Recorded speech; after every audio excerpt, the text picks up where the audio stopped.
قلت استغفروا ربكم إنه كان غفارا.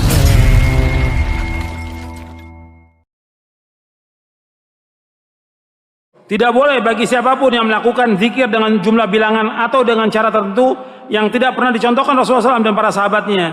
Misalnya dengan jumlah bilangan 7 kali, 10 kali, 17 kali, 40, 100, 200, 500, 1000, 2000 atau yang lainnya. Nggak boleh. Karena nggak ada contoh. Dari mana? Dia mengatakan hitungan baca subhanallah 1100 satu kali umpamanya. Dengan duduknya bersila atau duduknya kakinya ditegakkan atau gimana? Dari mana keterangannya? Atau dengan goyang-goyang kepala, baca Allah dengan goyang kepala, dari mana keterangannya? Makanya saya sebutkan di sini. Atau dilakukan dengan cara tertentu seperti berjamaah sambil menangis, sengaja supaya menangis, atau meratap histeris, atau dengan duduk tertentu sambil bergoyang-goyang, atau dengan menggoyangkan kepala dan yang lainnya, atau diiringi dengan lagu musik. Ini semuanya adalah perbuatan bid'ah yang nggak dicontohkan oleh Rasulullah SAW. Bid'ah ini. Makanya dia meskipun banyak berzikir sampai menangis, nggak membuat dia tambah imannya kepada Allah, tambah dekat kepada Allah. Tidak. Karena apa? Yang dilakukan tidak sesuai dengan apa? Nggak sesuai dengan sunnah. Bahkan kalau antum lihat, ini termasuk talbis iblis. Talbis iblis. Al-Imam Ibnu Jauzi punya kitab namanya Talbis Iblis. Artinya pengkaburan iblis, penyesatan iblis. Jadi orang dibuat sepertinya ibadah, pada hakikatnya sudah jauh dari Islam. Jauh. Makanya kata Imam Ibnu Jauzi, di Muqaddimah saya sebutkan gini. Antum lihat di halaman 11. Halaman 11, halaman 12 di Muqaddimah. Kata Imam Ibnu Jauzi yang wafat tahun 597 Hijriah. Dia berkata, iblis menyesatkan kebanyakan orang awam dengan kehadiran mereka di majelis-majelis zikir. Dan di tempat itulah mereka dibuat sengaja menangis. Aku mengetahui betul, banyak manusia yang hadir di sana bertahun-tahun menangis, berpura-pura khusyuk, tetapi keadaan mereka setelahnya tidak berubah sedikit pun juga. Sungguh mereka tetap bermuamalah dengan cara riba, menipu dalam jual beli, tidak mengerti tentang rukun salat, ghibah, dan durhaka kepada orang tuanya. Mereka itulah orang-orang yang terkena perangkap iblis, talbis iblis. Dan aku melihat bahwa mereka menyangka bahwa hadir di majlis zikir tersebut dan bawa tangis yang ditunjukkan akan dapat menghapus dosa-dosa yang pernah diperbuat. Ini iblis menggoda mereka dengan cara kumpul di majlis zikir sambil menangis, padahal mereka ini jauh dari Islam. Ini sudah ada pada abad ke-6. Ibnu Jauzi sudah ingatkan orang-orang yang berzikir demikian. Jadi orang bukan diajar bagaimana ibadah kepada Allah dengan benar, mentauhidkan Allah. Ajarkan akidah yang benar, tauhid yang benar, ibadah yang benar, ajarkan kepada mereka. Kalau diajarkan cuma zikir, menangis lagi.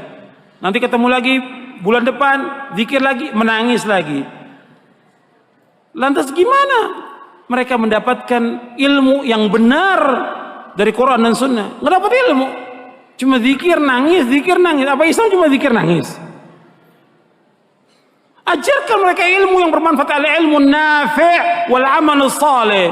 Ajarkan mereka akidah yang benar, tauhid yang benar, agar mereka paham tentang bagaimana beribadah kepada Allah benar. Bukannya zikir. Zikir dianjurkan setiap waktu, tapi dengan berjamaah sambil Nabi nggak contohkan, sallallahu alaihi wasallam. Sahabat nggak pernah mencontohkan yang demikian. Makanya kita lihat contohnya ada, atau seperti contohnya ada atau tidak. Jadi harus tahu. Kemudian juga tidak boleh seorang mengambil potongan-potongan ayat tertentu. Seperti ada orang mengajarkan kiai kepada muridnya baca ini Yasin, Yasin, Yasin 1000 kali.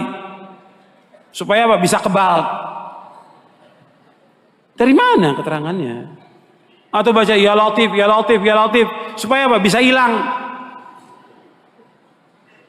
Dari mana? Ada yang bilang bisa terbang. Ini semua sesat dan menyesatkan ini. Nggak boleh seperti itu.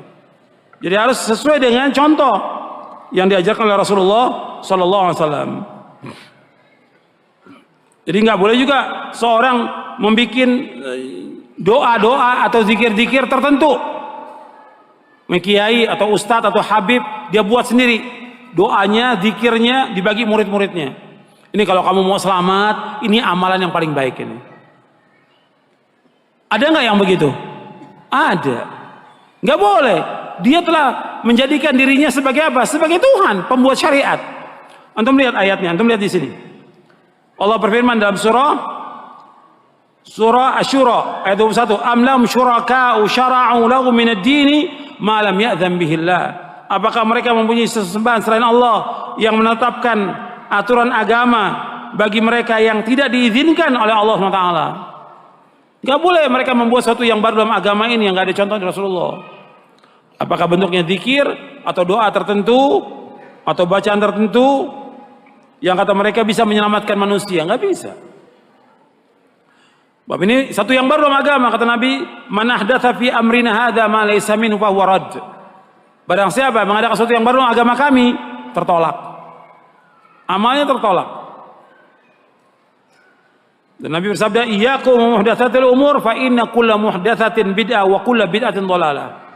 Jauhkan diri kalian dari setiap perkara yang baru dalam agama, karena setiap perkara yang baru dalam agama adalah bid'ah dan setiap bid'ah adalah sesat. Hadis ini sahih riwayat Abu Daud, Ahmad dan yang lainnya. Nabi juga bersabda SAW, "Kullu bid'atin dhalalah wa kullu dhalalatin finnar." Setiap bid'ah itu sesat, setiap kesesatan tempatnya neraka. Hadis ini sahih riwayat Nasa'i dari sahabat Jabir.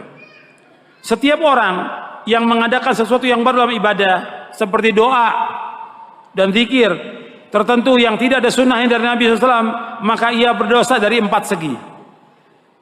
Tolong antum perhatikan, saya ulangi lagi, tolong perhatikan. Setiap orang yang mengadakan sesuatu yang baru dalam ibadah seperti doa dan zikir tertentu yang tidak ada sunnahnya dari Nabi SAW, maka ia berdosa dari 4 segi. Yang pertama, ia meninggalkan doa dan zikir yang telah disyariatkan. Jadi kalau dia membuat doa atau zikir yang dia buat-buat sendiri, dia karang-karang sendiri dan diberikan kepada murid-muridnya, maka yang pertama dia berdosa dari 4 segi. Dia meninggalkan doa dan zikir yang disyariatkan, yang diajarkan Nabi Muhammad SAW. Yang kedua, dia menambah-nambah dalam syariat Islam. Menambah-nambah dalam syariat Islam. Yang ketiga, dia menyunahkan sesuatu yang tidak syar'i. Dia menyunahkan sesuatu yang tidak syar'i. Yang keempat, dia mengelabui masyarakat awam sehingga mereka menganggap hal itu boleh. Ya, orang awam dikelabui oleh dia. Disebutkan oleh Syekh Bakar Abu Zaid rahimahullah dalam kitabnya Tashihud Doa. Maka kita harus hati-hati. Kita jangan ikut-ikutan dan membuat zikir yang tertentu, gak boleh.